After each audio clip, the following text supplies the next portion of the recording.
Oh yeah guys, we just arrived here in Akihabara and we have a lot of things to look for.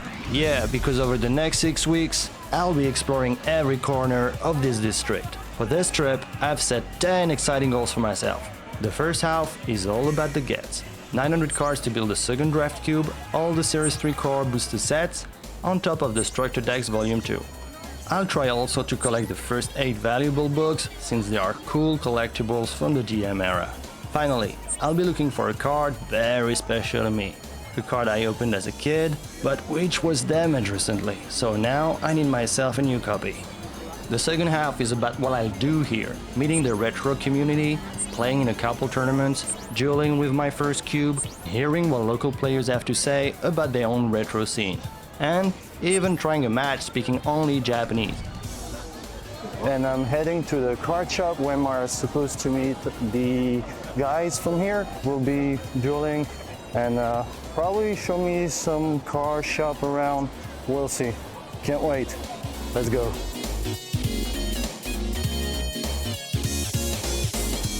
My last visit to Akihabara was a decade ago, while I was still an exchange student here. And I was pleased to see it hadn't changed much, except for the sad rebranding of the Sega arcade into Gigos and a noticeable increase in the number of card shops. But I'm not gonna complain about that, right? Okay, so right out of the station, I made my way towards the first shop, located in the northern side of the district, next to a small park. Right, we're in the street where the card shop is. It's supposed to be in that building. It's called Minna de Toreka, second floor. Yeah, and we're going to see if they're there awaiting me. Hi! Wardema? Yeah! This humble little shop right here is really up my alley, since it's geared towards local players who enjoy retro formats. ラバさん OK、よろしくお願いします。JT と申します。The shop manager is an avid duelist himself and will gladly take you on a duel if you ask. He introduced me to the popular OCG 1103 format by teaching me how to play with the Karakuri deck. I've seen some interest from Western players recently about this format, which they have called Nexus, based on the DS game of that time, and I hope it will continue receiving the attention it deserves. But for my first day, I played something more familiar. Alright, just arrived in the shop and the guy already wants to duel, so we'll do a go duel this time. Yay! Yeah, so let's get going. To my surprise, the TCG GOAT format is popular among the Japanese retro players community. So we started off with this, and you can watch the full duel on the channel. We had 2 nice games, Nice game! a lot of fun, but now we're hungry. Yeah, so we're going somewhere to eat. We landed on a nearby Japanese curry restaurant, and of course, just after having refilled our energy bars, we were back at the card shop for more duels and continued to play until way past 10. Like when we were kids, but without our mom coming to tell us to go to bed soon. At the end of this first long day, I can say I had a blast, guys, and I was happy to have already achieved one of my goals.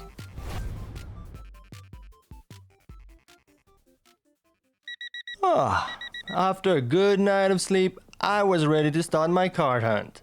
And for my first visit, I followed the recommendation of my friend Noka, who had told me to start with a shop named Otachu, almost at the end of the main Akihabara street. It wasn't easy to find, but after circling around a bit, I recognized the building from outside and saw the shop's name. So here I come. Alright guys, we are in a shop in the middle of Akihabara. They have a lot of ultimates. They even have some seal packs, so I'm gonna be looking at that, the prices, and I may buy some. Let's go.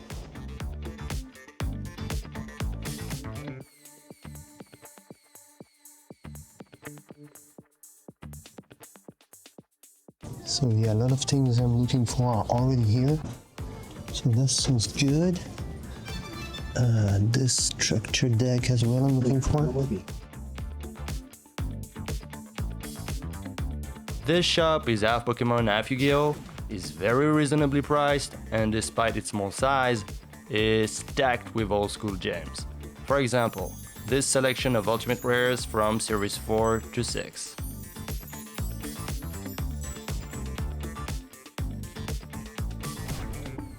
Next to that, you can also find many rare cards from the Japanese-only Series 1 and Series 2. At this very early stage of my quest, I resisted the impulse to buy single cards. But gosh, there were so many LTs that I wanted to buy already. So at the end, I just got myself this nice little Toon Blue Eyes to bring me luck for the rest of my card hunt. And before checking out, I wanted to get a look at the bulk and clearance corner, or storage as they call it. Lots of cheap singles and some promo packs too, but in the end, I didn't get any cards from there. But I still grabbed a few stickers from the anime Season 0. I love how childish and creepy they are at the same time, so much 90s flavor in them. For this first shop visit at Otachu, this is what I got. So the first 3 boosters from Series 3 plus one beginner's edition 2 and a Toon Blue Eyes White Dragon. Pretty nice. Alright, we're moving on to the next shop now. So just as I was going down by the stairs instead of the elevator because it took so much time, I found another shop right below the previous one, and they have some cards here as well, plus the valuable books. At least some, I may probably get them. And then they have some cards. Yeah, they had several binders with cheap foils, so I checked them first to see if they had anything I needed. Then I saw the dozen bulk boxes and went through them one by one, until the shop manager came to me saying, "Sorry, we are closing." Man, I had been there for 2 hours already. Of course, I had also taken a good look at their beauties, displayed in the showcase. And that's where I got my first, before the many more to come, Ultimate Rare, with this Brain Control. This shop has some cool stuff for the Yu-Gi-Oh! Retro fans, so I recommend you guys check it. With the shop closing behind me, I left with about 80 cards from my draft cube, 2 valuable books, and was pretty satisfied at the end of my day, having visited those 2 great shops in the same building. Before we head to the next shop, I want to take a moment to explain a bit how I plan this card hunt, especially in relation to the second draft cube I've been working on. So the idea was to complement the first cube I made, which focused on Series 2 cards. With both cubes combined, I wanted to cover the entire Duel Monsters era. That means this second version is mostly made of Series 3 cards, with a few early Series 4 ones as well, basically the cards released just before the GX era kicked off, with the Lost Millennium in early 2005. Within that scope, I selected cards that I thought would be fun and balanced in a draft format. I'm still in the middle of building this cube now, but if you want to get a sense of how I approach it, you can check out the first cube I put together. As you can see on the sheet, I'm generally aiming for 2 to 4 copies of each card, per player, totaling to the 900 cards I previously mentioned. Yeah, I can already see the overweight baggage warning at the airport flashing in my head. Now, about the cards themselves, I try to stick as closely as possible to the original print. That way, you can immediately tell which set a card came from. Like you see a Blacklisted Soldier, and you know it's from 306. Alright, with all that clarified, let's keep the hunt going. On to the next shop. Okay, back in the suite of Akihabara after checking Otachu and Eldorado, we're now heading into 193 trading card game, or Ikkusan, I guess it is in Japanese. Yes, they seem to do Yu-Gi-Oh! Here on the second floor. Let's go.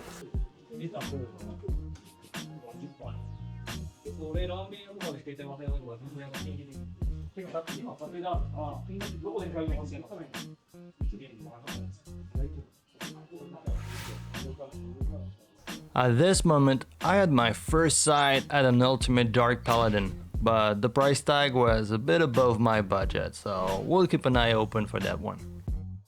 Something interesting to mention is the way many Japanese card shops like this one sort their Yu-Gi-Oh! Cards. They set them chronologically by the series, as you can read here, Nikki and Sankey, which means Series 2 and Series 3. In the West, Upper Deck and later Konami chose not to adopt this appellation in the TCG. I find this to be a great miss as it is both precise and convenient when talking about cars historically. And then I spent maybe 30 minutes going through their bulks, but it was mostly recent cards, so I didn't bother going through all of them like I did in Eldorado. I still managed to grab a few that I needed, so it wasn't too bad. And just before leaving, I saw there were a few packs hidden in the bottom corner of a showcase, including one that seemed to be from Series 3, so I asked if I could see it. Okay, we're out of one QSAN, which was a average shop, I would say. The bulk, a lot of things, but not so much old stuff. I got those though. We'll see. The pack that I got is actually from Series 2, Carney Guardian. And from the showcases, I got the Breaker and an Ultimate Rare from GL3 Blade Knight, one of my favorite cards actually. So pretty happy. And we're moving to another one, hopefully a little bit better. Let's go. Out of 193, the next shop on my list was B, located just one street away. I wanted to check this one out in particular since in the past I had seen many juicy advertisements from it and wanted to know if it was just buzzing or if they had some real deals. So let's get into the hype.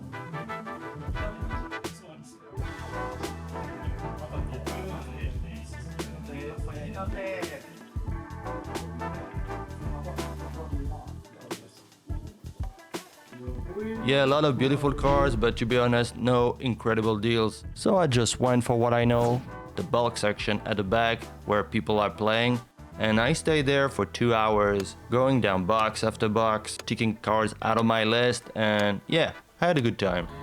Alright, so I just got out of the B store with about, well, maybe 250 cards.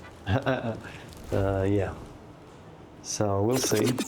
Oh, it's lunchtime. I'm starving, so I'm heading to a restaurant where I heard there is a collaboration with Yu-Gi-Oh!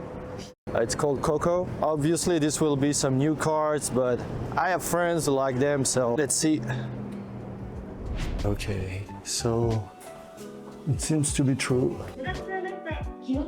Let's see. All right, we're in the shop, and as expected, they have this Yu-Gi-Oh! Menu with some special meal.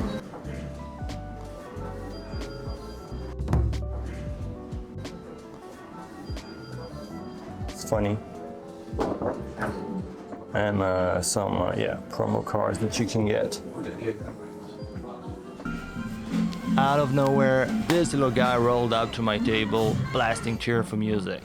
I had no idea he was the waiter here, bringing me my meal with style. I'm gonna say, thank you, little robot. Alright, getting out of the restaurant where I could grab 2 of those promo packs.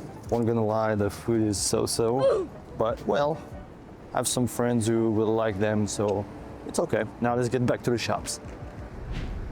With a stomach full of curry bowls, I am now moving a bit east to our next destination, which is located in this building, stacked with otaku stuff like maid and also manga reading cafes, a shop selling TCG gears, adult movies, and there is also this full comp, for Full Comperito, which is how they said to make a full set of an expansion in Japanese. So let's check it out. Alright, we arrive at Full Comp. Let's check what they have. I think it's on the right side. A nice selection of old packs. Some nice sleeves as well. I'm pretty interested by the blue eyes ones here that you can see. Other stuff, I don't really know if they're worth anything, I'll say. So I'm just gonna ask to get that. And I saw they have some packs as well.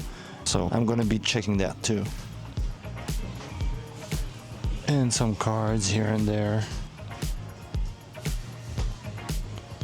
Something convenient Fullcom offers is this pre-made deck corner. Here you can grab one deck for the 1103 Nexus format I mentioned for about $40 and you're ready to duel. And if you'd like to add a few cards on top, you won't have a problem finding them in the large inventory they have. This is a neat option if you don't want to bring along your cards like I did. Just getting out of the store. I'll be honest, there was not much on the old side. Most of that was just meta and recent stuff, but I got this Magic Cooler for a decent price. I'm pretty happy. I was saying I was not gonna do the Series 2, but since I got a few of them, I might rethink it. Depends on the price still, but we'll see. Okay, let's go to the next shop. Down from Fullcom, there is a store that sells also some Yu-Gi-Oh cards, but not only. And yes, let's see. They have recent stuff, but I'll get maybe censored if I publish what they have here. I'll just tell you that it's pretty naughty, especially in the back of the shop. I'll let you check if you come. To end this first week of card hunting, I decided to join a retro tournament of the Arasa series. One is held every 2 months in Adachi, about 30 minutes north of Akihabara, so I built a deck and got ready to experience my first OCG retro tournament in Japan. Alright, just arrived at the venue of the tournament. Yay. Arasaha. Tournament format. What year? 2007. Okay. So, how many players? 20, approximately 20 players. And personally, I've never even tried this format yet, so but it's okay. No problem. I'm here for fun, so it's fine. Alright.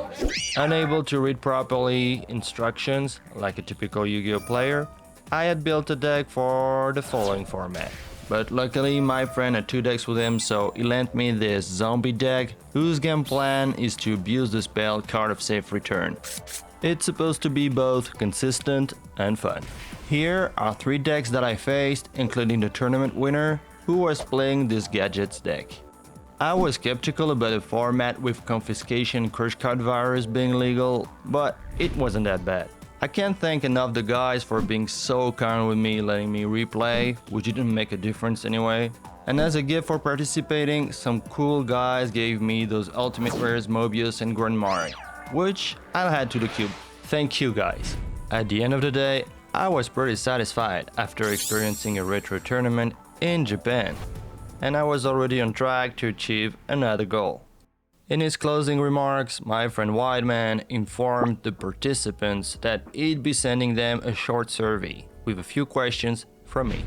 You see, as a TCG player involved in his local community, organizing the retro games and a big fan of anything related to the old OCG, I was really curious to hear the Japanese player's perspective on this whole topic. To keep it simple, I settled on 3 questions. First, about the role and involvement of Konami. Second, on the perceived strength and growth of the retro scene. And third, about any potential interest in TCG formats. Players expressed a clear desire for dedicated products, both reprints to keep things affordable and newly designed releases to keep the excitement alive. And while Konami has shown some official support for alternative formats, such as the occasional legacy events in Master Duel and the introduction of the limited format, this support feels weak. Konami doesn't seem truly committed to pursuing this avenue. While the craze for collecting old cards is evident to everyone, the popularity of actually playing retro formats seems to lag behind, especially when compared to the TCG scene. That being said, the constant price increase of all staple cards, particularly English prints, which are highly sought after by retro players looking to flex with something exotic, is proof of an existing and growing demand. The players surveyed see the influx of new players coming from two sides, nostalgic returnees and those discouraged from continuing with the current game. Sound familiar? And as for the formats being played, they confirmed what I had observed. The 1103 Nexus format is currently seeing the biggest growth, followed by the 0703 format, with occasional interest in Series 2 Nikki, one of my favorite, and the TCG GOAT format. Almost everyone was familiar with GOAT format, and many already had a deck. However, beyond that, interest in other formats seemed somewhat limited. Hat and Edison were mentioned only once. Some prefer to focus on the formats already being played, while others think it might be better to explore all the OCG formats first, which is understandable. In the end, the survey didn't reveal any big surprises. It seems OCG players feel much the same as the TCG retro players. Frustration with Konami for not doing more, while enjoying community-driven initiatives like this Arasa tournament. So that was my first attempt at collecting Japanese players' opinion on the OCG retro scene, a topic I think I'll return to in the future. But now, let's get back to the card hunt.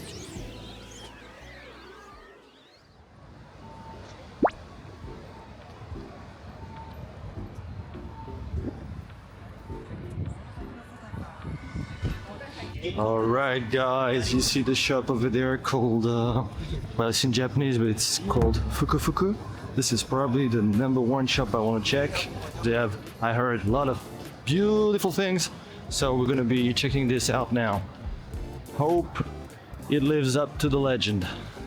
Fuku, here I come.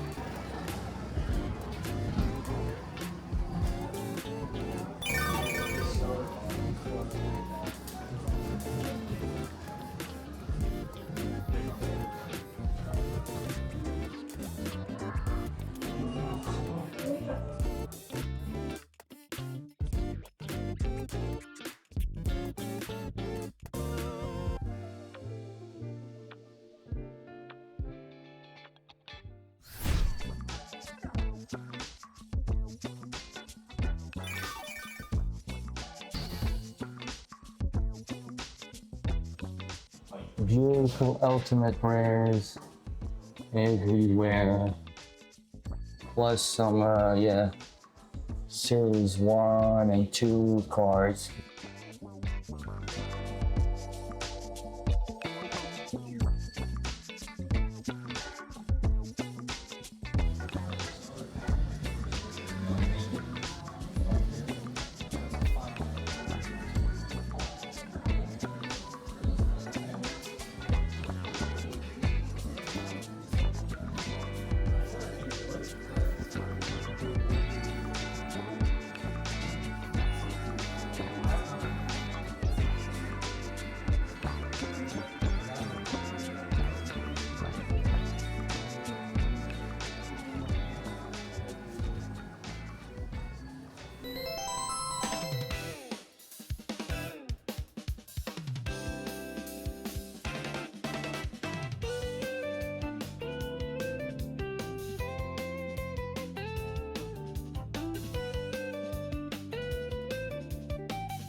Alright, that's it for the tour of this flagship store Fuku. And last thing, because of course they need things to sell, they also buy cards, and here's the wall with all the top wanted cards and their prices at mint condition. Wow, isn't it crazy? $40,000 for this Dark Magician Girl or the Charizard. My god. At the end, I left the store with a few alties, which of course will join the cube. And dare I say that the OCG Ultimate Rares of that era were the best looking cards ever printed? Actually, when you get out of Fukufuku main store on the same building but on the 4th floor, you have a secondary shop which have some other stuff. Alright guys, I'm in front of Fukufuku upstairs. I'm going in. Let's go.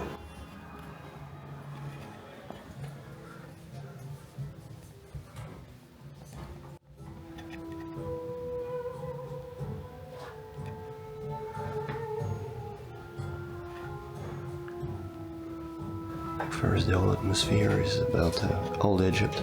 So cool.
That's what I'm getting.